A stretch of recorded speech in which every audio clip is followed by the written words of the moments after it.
Good evening, everybody. Good evening. Deja vu, eh? So tonight we're turning cigar ashtray and stand. We're going to start with the stand, simply because the tenon and the mortise need to fit together, so we make this, then we make that one to fit. I've got a piece of cherry chucked up in the lathe, not squared off, turning between centers. After, we're going to turn the ashtray out of another piece of cherry that I've glued together. I'm turning between centers. I've got a spur drive and my live center on the end. And we'll get going. Put our protection on. Always wear protection. Now I like to turn fairly quickly. Generally you turn as fast as you're comfortable with. And the lathe doesn't bounce around and fly off. So now I'm just going to screw it up.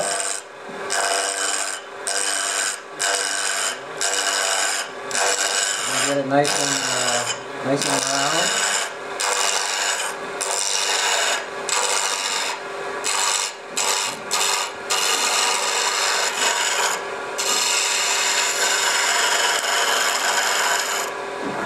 Around if you don't hear anything.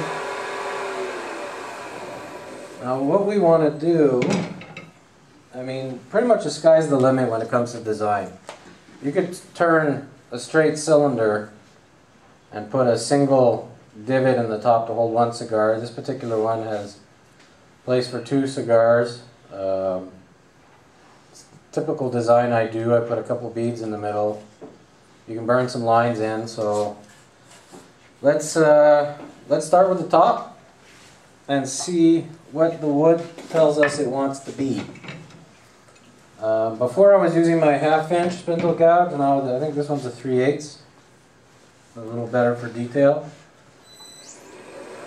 I'm going to round over my end, a little bit at a time, small bites. Working my way down towards the live center. Now I don't need to worry about the divot that's left by the live center because I'm going to be sanding the groove for the cigar later. So we're not going to actually chuck this up and finish the end of it. You'll see when we're done, but well, as you can tell by the other one. I'm going to come back and make the other side of my round. And you know what? I'm going to do a similar design to the one that is down here.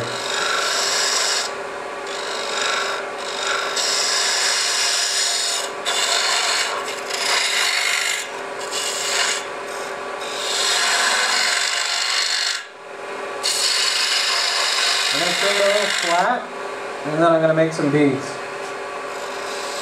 I'm going to decide what side I want my flat to be. I think that looks pretty good. And get a nice finish here.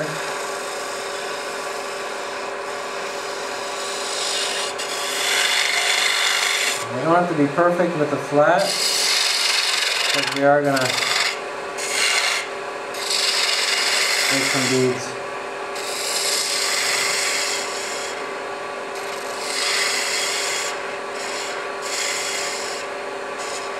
As long as it's pretty close. Now I've made, here we'll talk about this for a sec. I made my own beading tool out of a really cheap, crappy bowl gouge. My first bowl gouge. And this used to be, I don't know if we can get the overhead on that. This used to be a bowl gouge, and that angle was in the opposite direction. So what I did is, I took it to my grinder, and I put it at the same angle as I grind my scrapers. And I just took that bevel off and did it in the opposite direction, and the tool is used like this, so that curve now creates your bevel, your bead, as you're going to see. Turn the speed up. So we're using it as a scraper, but to create a bead.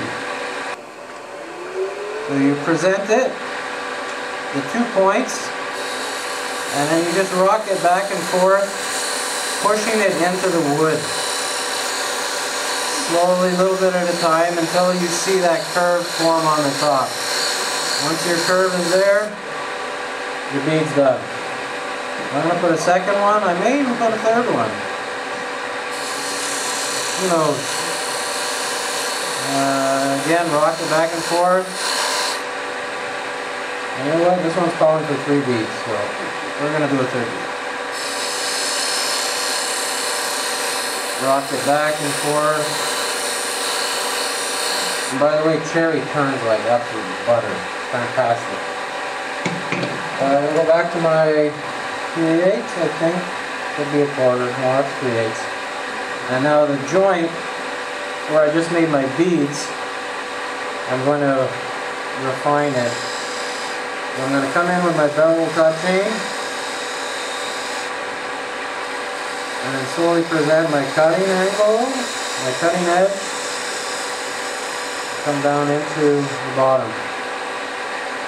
Same thing over here. Actually, I'm going to come back a little farther with my curve, my bevel. And I'm going to come in, turning my tool so it's standing almost straight up and down when I get to the bottom of that. A little something down there. Let me figure it out. Just like that.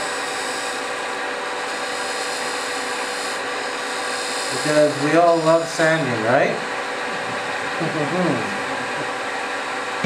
I'm going to take my Cigar, use it upside down, as you all know, because I always use my Cigar upside down.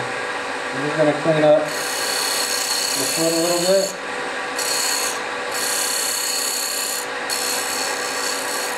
And that's a cigar rest. I'll just do a quick sand on it, and then we'll burn some lines. I'll talk about my burning tool.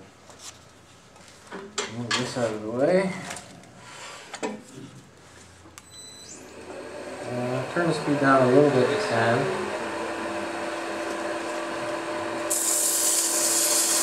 Just fast. You didn't come here to watch me sand, that's for sure.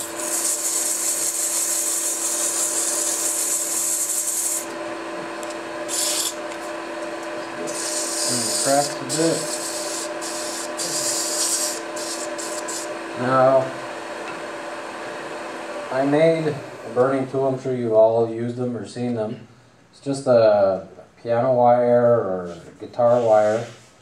But what's very important is you put something on the ends. A piece of wood, plastic, a button, so that you're not wrapping it around your fingers, because you will lose a finger, trust me. So this gives you something to hold on to, and if it catches, it just pulls out. So we're going to burn in some lines. I'm going to turn my speed up to do that. You just simply push it, hold it, till it smokes, and away you go. Simple as that.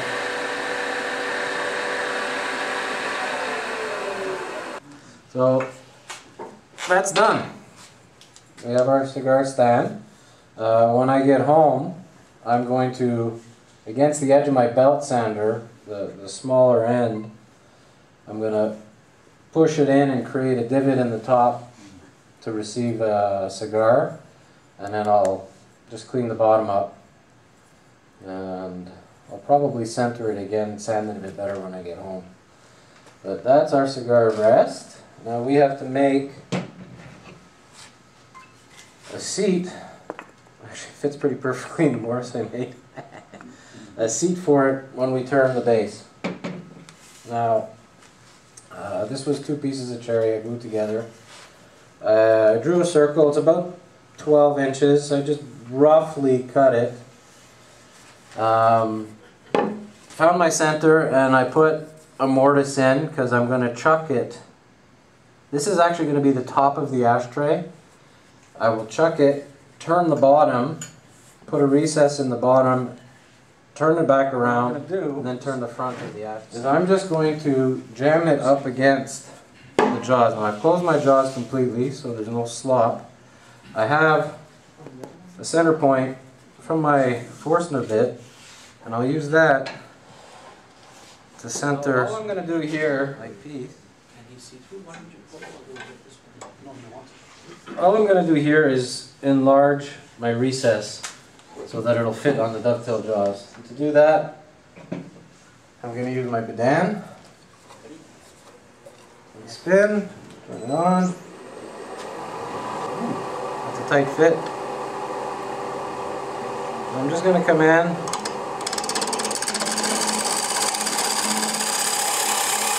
Make my recess bigger.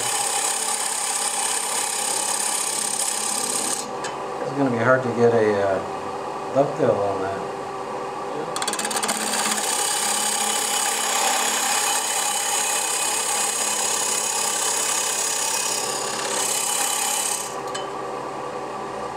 Just check that with my caliper.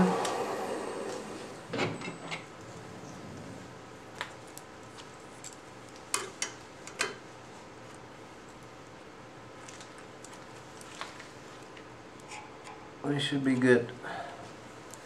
I'm going to use my 1/8 parting tool and see if I can get in there and give it a bit of a dovetail.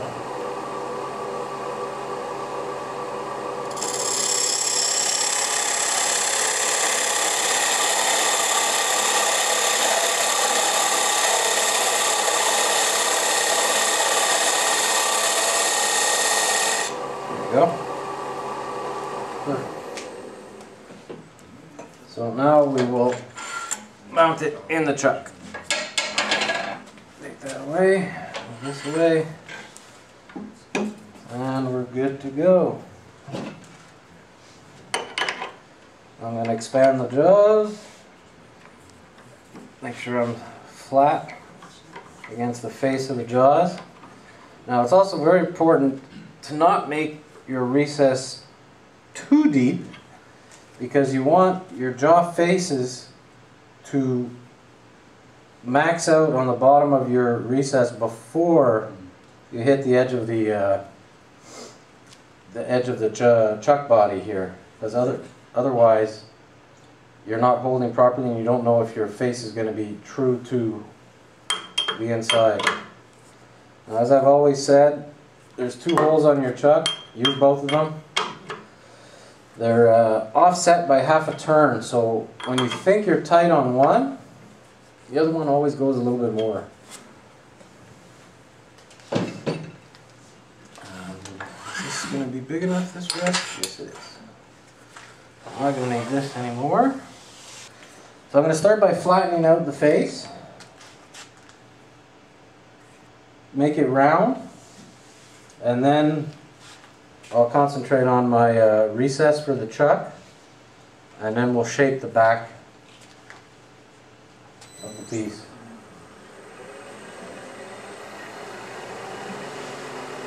There we go. Put my tool rest down a little bit.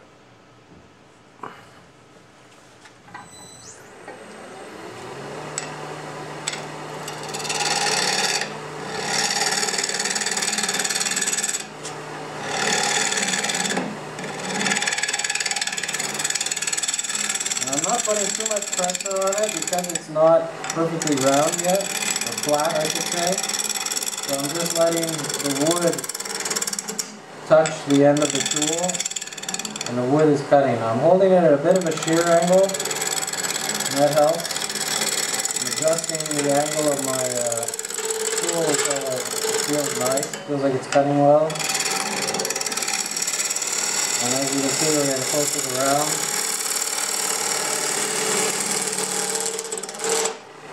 There we are here.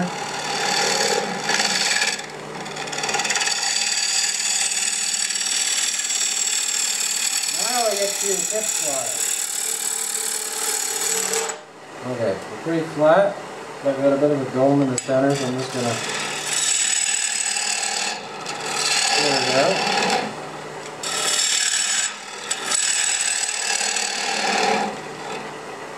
Pretty good. I'll move my tool rest because now I want to round out the outside of the body.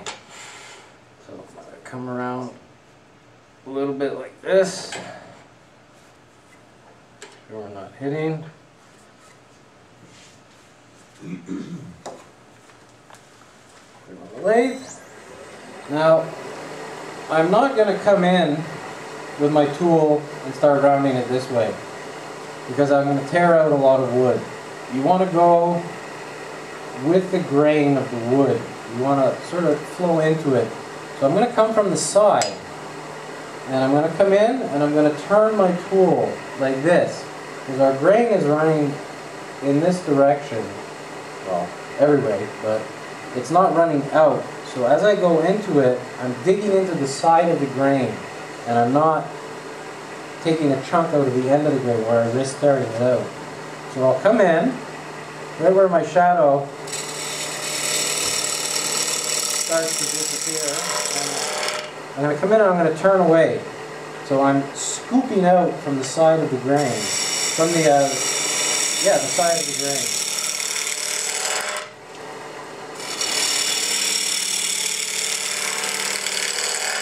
Notice how much nicer that sounds? I'm going to come in and shape it.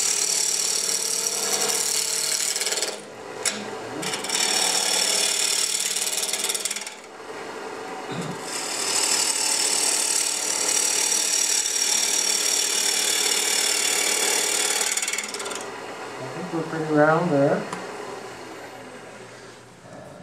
Yeah, got all our flats gone. A little bit of pith there. Not pith, but maybe a branch. That's okay. So now I'm going to create my recess in the back. Now, since my calipers are already set for the chuck size, I'm just going to mark them.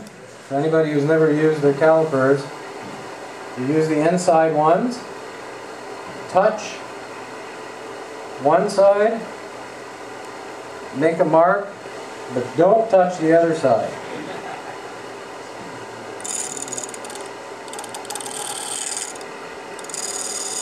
And we're just checking to see if the lines match. They do right there. Now I'm going to turn this up a little bit. I'm going to start my recess with my parting tool, my 1/8 parting tool. I'm going to go in about as far as I want my recess to be. Widen it out a little bit.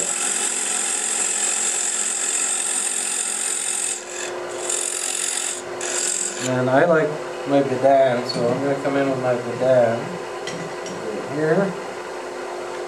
And I'm going to clean out the rest of it with the bidan. Now I'm never looking right where my cut is. I'm looking on the opposite side, because I can see better. That's the same for most cuts. You don't want to watch your tool, but you want to watch the silhouette as it's coming over the top.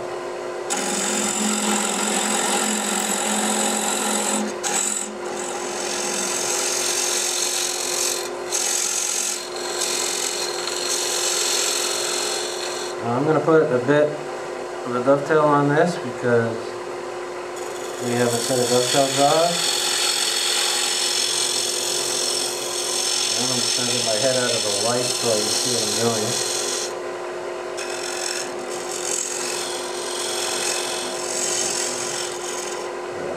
Plenty.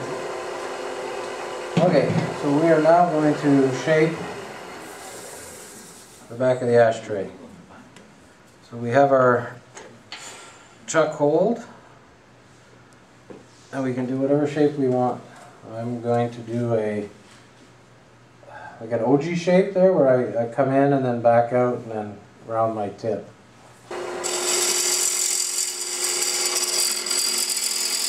And again, I'm coming in to the side of the grain, and I'm turning my tool as I come out towards the end. So I'm facing it. I'm not into the end grain like this.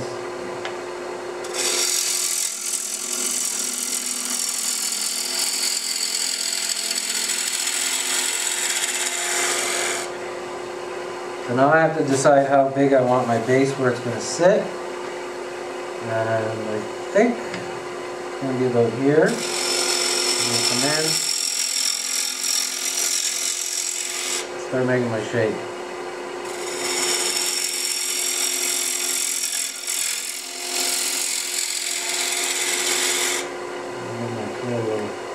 Rest a little closer. Switch to my smaller tool. See what I mean by you go in, out, and then back. I think it's called an OG shape.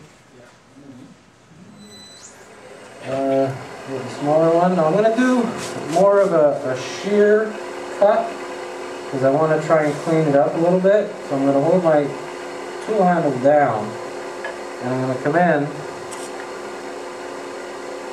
Actually more of a scrape. This wood absolutely reacts beautifully to the tools.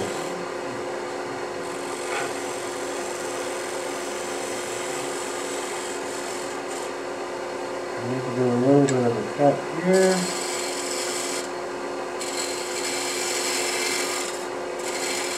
Now see, I'm looking up here.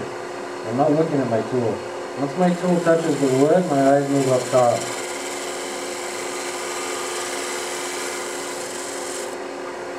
I've got a little something here to clean up. A little bump I don't like. I'm doing a shear scrape. And then somewhere between a shear scrape and a cut up here.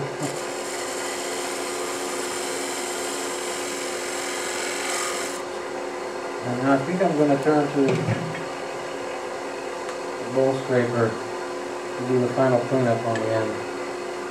I'm going to hold my scraper at a shear angle too, where only the corner of it is sitting on my tool rest. And that keeps it from being grabby. It's less grabby and less likely to pull out of your head.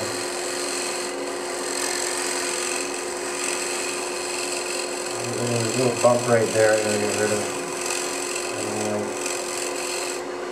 Can't see it. Pissing me off. I'm going to go away. There we go. Almost done.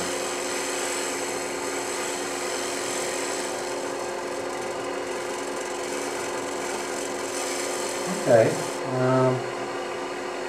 I like that shape. I'm going to stick with that shape. Now, right off the tool, we've got quite a nice finish. Except for right here where we're on the end grain is sticking out. But we're going to turn over that edge when we turn the other side. The next thing I want to look at is this has to sit flat on a table. So I want to make sure my back has a bit of a dish to it. If I take one of my, I can even take the knockout bar, I'll hold it to it. It's pretty flat, but I'm actually going to take just a little bit more just to make sure I have a positive concave into the bottom of it there. So 3/8 bowl gouge, or 1/4 inch, no, 3/8. Start at the edge, move my way towards the center, taking a little bit more material as I go.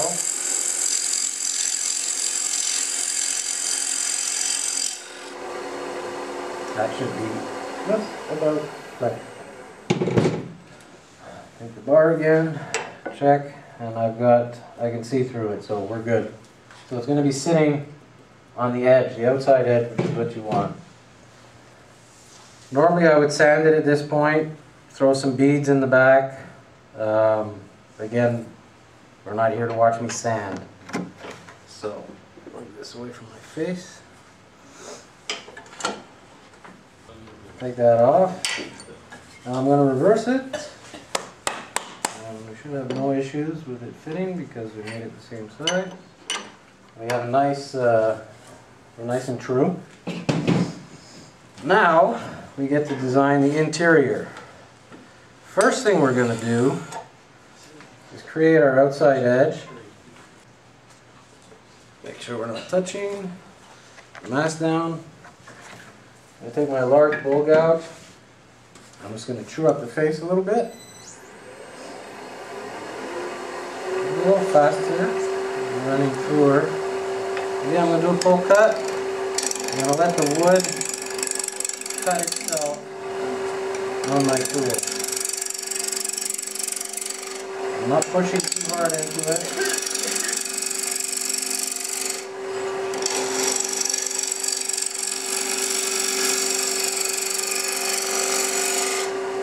Now we're nice and through. So I'm going to decide, since we're making a cigar ashtray, cigars are much bigger than cigarettes, so I want a fat spot for that cigar to sit on. So I'm going to come in around here, and I'm just going to delineate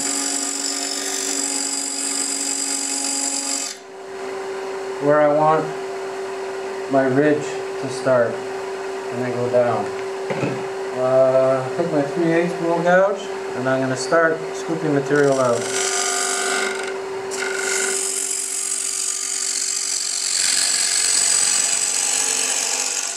Chips, anyone?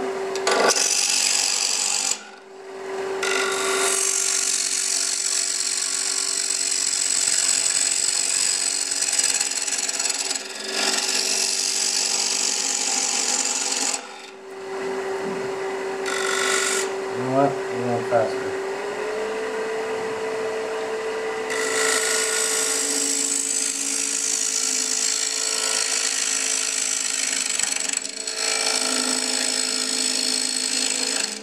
We're using a bigger tool. Now it's tighter too much.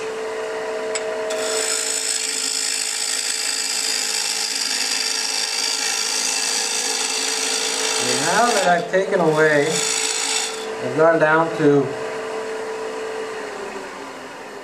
the size of my old recess that I was using to chuck it in the other direction. I'm going to take my stand, I'm going to measure the base. Ziltai. So I'm going to lock it in at that size. And we're going to mark it.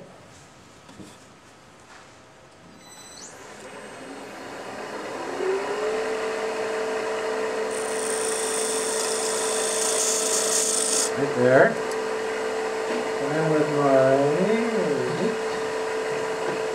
1/8 parting tool,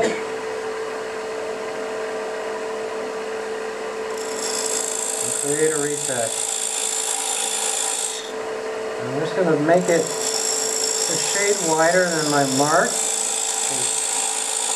We want the rest to fit nicely in there.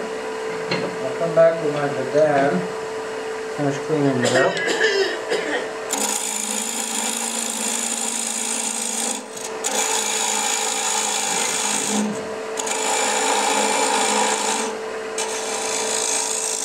Now this recess, there's no formula for how deep it has to be, or it just needs to be able to seat the stand. The one I have here is actually quite deep. I'm not going to go as deep on this one. And my stand fits with just a little bit of looseness, which is perfect for, because we're going to be putting finish on this after, right? So I have my recess. Now we want to finish scooping out the rest of the material in here. So we're going to come in and delineate how fat I want my top to be. Doesn't need to be much. Again, I'm going to use my 1/8 parting tool. And I'll leave about, I don't know, 1/8, 3/16 of material there. Something like that. I'll just come in and I'll make, again, I'm just making my delineation so that I can come in and start scooping out material. Now, I'm going to do a pull cut on this just to take some of this away from the edge.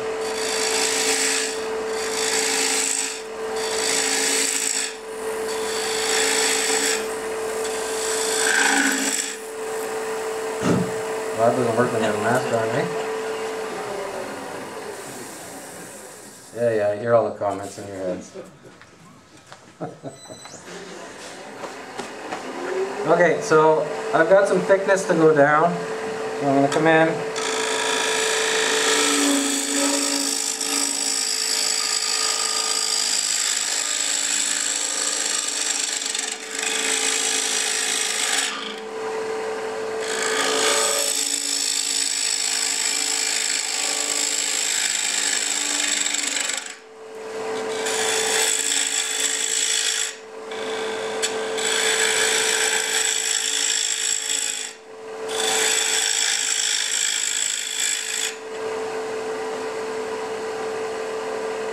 I'm just trying to get rid of that little mark from my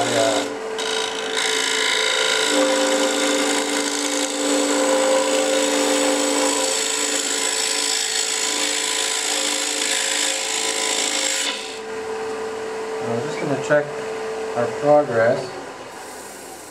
I know I've started with a 2-inch blank, so I've still got a lot of material here. So we got to go down more.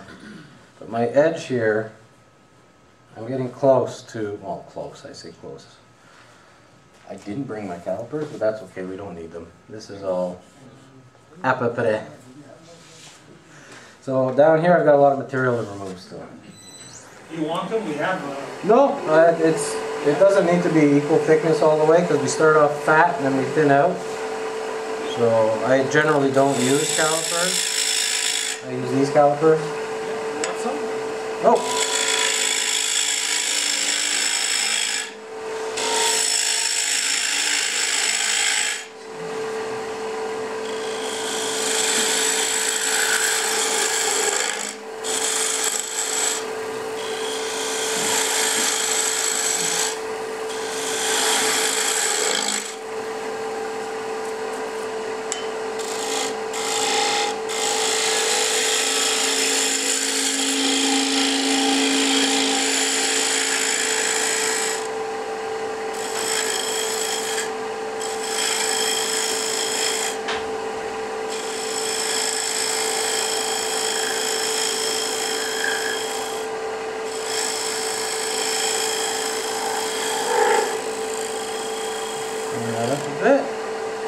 See how deep we are? Oops. Stop, not start. I can do a little bit more. Just a little bit of thickness left there. So we'll go down a little deeper.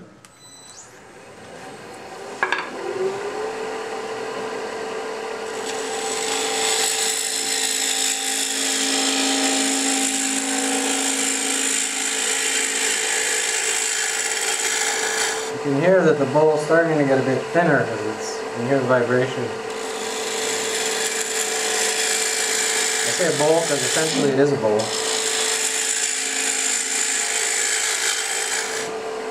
See how that feels. Oopsie, no, I'm still going to go down a little bit further.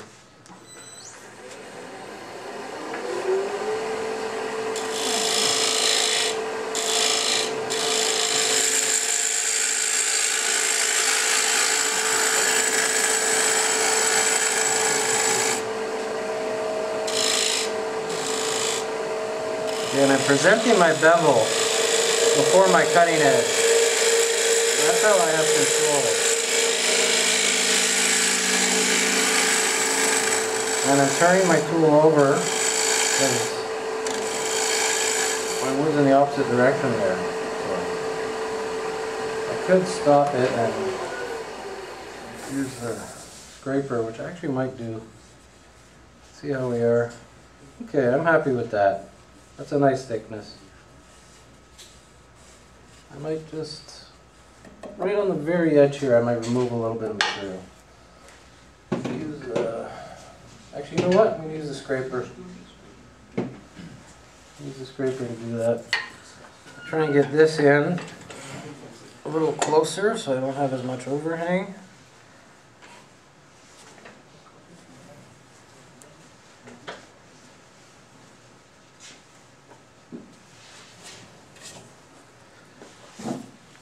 Go. Get this light in the right place. Again, I'm going to come in at a shear angle just because it's not as, again, not as grabby and it creates a nicer cut. And also because we're thinner, we're a little prone to vibration now.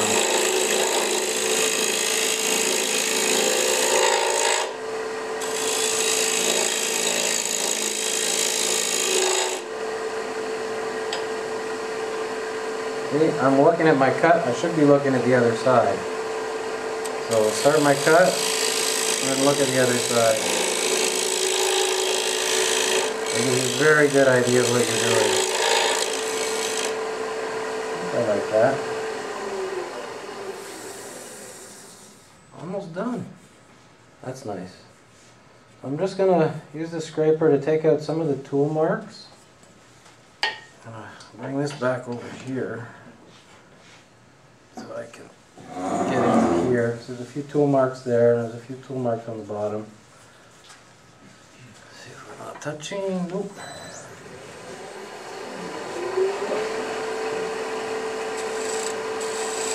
I'm just taking a very light touch, letting the tool marks bounce off my blade. I'm not actually pushing in. If I was pushing in hard, I would make more tool marks.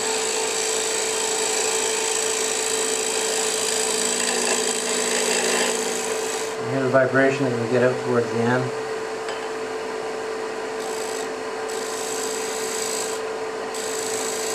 Again, I'm looking at the opposite side. It looks good. Normally I would have a light shining right here against my piece so that it would create shadows over the ridges. With this guy I don't have that luxury, but we're pretty close.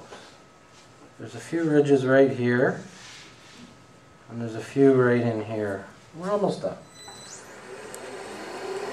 So we're going to come in here first, take these out.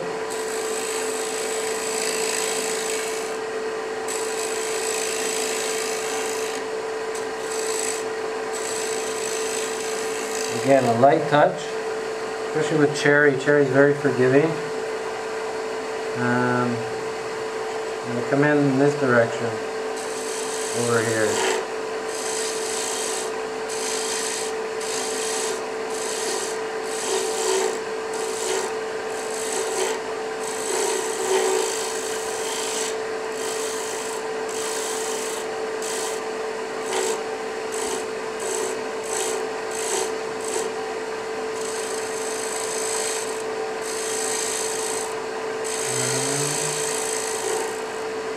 What I can see, I think we're good.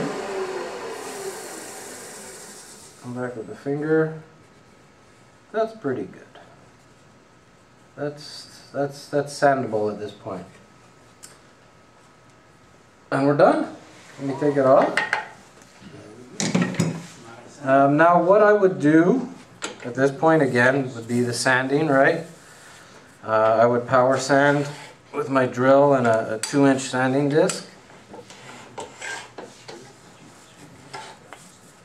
But since that's not the case, I'll do that at home. And after sanding it, I would reverse chuck this, not using this one because it's too thin, but in my Longworth chuck, you know, it has the adjustable pins on it, and I would do something on the back, either add some beads to it, some lines, something to dress it up a little bit. Would you turn away the foot? No, I leave the chucking spot and the foot because occasionally somebody will come back to me and they have burns in their ashtray. So I need to sand them out and refinish. So